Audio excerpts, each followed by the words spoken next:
Wow! Ang pinaklo ni Mami. Ang sarap guys. As in, talagang half kilo yung gata na nilagay ko. O diba? Ooh!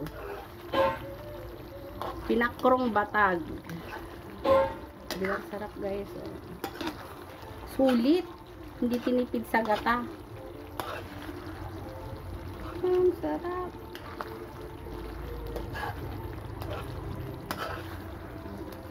Diba? Ooh.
Guess what guys?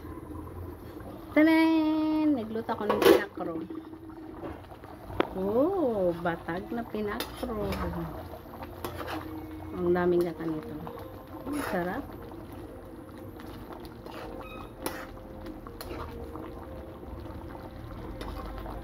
Para may snack si Daddy loves ko pagdating mamayang hapon. Favorite niya kaya ito.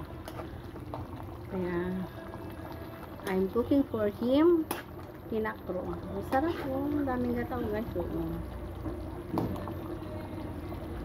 So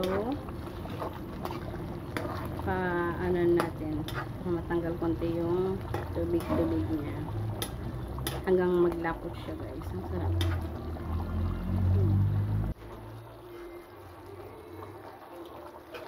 Batag is real. Pinakro sa Bicol.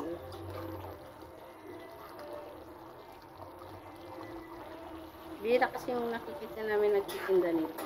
So, sa mga ibang nakatikim na yung luto kong pinakro, next time gusto daw nilang mag-order. So, let's try na mag-order nito next time. Pag may time. Kasi medyo ngayon busy pa ta.